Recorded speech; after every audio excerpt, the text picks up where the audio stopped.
Good afternoon. I have a slightly different vision for the Paardenmarkt.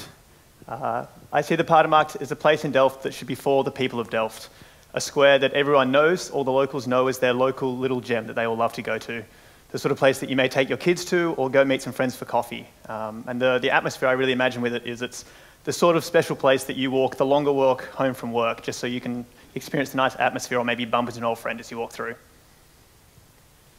So the Paardenmarkt, for me, has two really important special spaces. Those are the main courtyard, which Alkia talked about, the heart of the whole ensemble. And this, at the moment, is a closed-off space. So in my photos, you see some people in there, but actually they're the classmates when we had our site visit to the Paardenmarkt.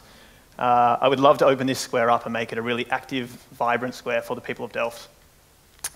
The other great space is the attic space, and these are totally closed off at the moment. But they have these wonderful old wooden trusses, and the space has this monumentality about it, which is so rare and so special. And again, I think this space needs to be opened up and made available to the people of Delft. So I think this can be done in three ways. At the heart of this whole situation is food as the catalyst. Food is a fantastic mechanism for bringing people together, and it's something which we all love and we all enjoy, and it's just such a social thing. And I think we can use food in three ways on the Paardenmarkt site. So firstly, in buying food. And that if we create an artisanal food market in one of the main buildings, that it could be a spot where you come and you buy quality products made by locals who really care about what they're doing. Secondly, as a place for learning, that you could have a food school on the site, and so you could bring the next generation of Dutch chefs through the precinct, and they could really learn about food and the whole process of how a meal comes together. So the facilities they would need for that are obviously a school, and then also an additional greenhouse space and an outdoor garden. Finally, the Paardenmarkt is a place for eating food, the most enjoyable bit.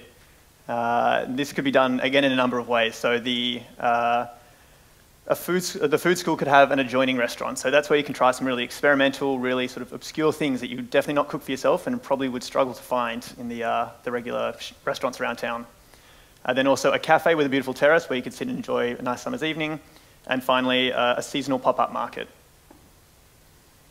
So this is a representation of that vision. This is the new food school, which you would see as you enter the site. And this new intervention is the greenhouse. This immediately says to you as you walk in that something new is happening into the Paardenmarkt site, and really that something active and exciting is about to happen. It's the sort of space that as you walk along here, you would actually peer into the greenhouse or peer into the school and just have a little sort of a little investigation of your own of seeing what the students are doing. And then there's the ability to have this pop-up market. This is in a space that's just part of the courtyard. It's not a physical building that I've designed. It's something that a food van or a pop-up restaurant or anything can go in there, and it's something that's seasonal and fresh and ever-changing. It's something that really brings an element of dynamicness to the site. And finally, the artisan food market, a place where people who really know what they're doing with food, who really care about what they're doing with food, can take a humble ingredient and take it to the next level, make it something that you really love. The sort of place that you can go in and buy your coffee in the morning and have a chat to the coffee roaster and understand why the certain way that he roasts the beans makes the coffee that much better. And this could be a whole bunch of different people could be in this space, ranging from fishmongers offering smoked fish, or fresh bread makers, coffee roasters, and butchers. And the idea of this space is that it really excites you again and makes you realize how much you enjoy shopping for food and then how much you enjoy consuming it. But yeah, so this is my vision for the site, and thank you very much for listening.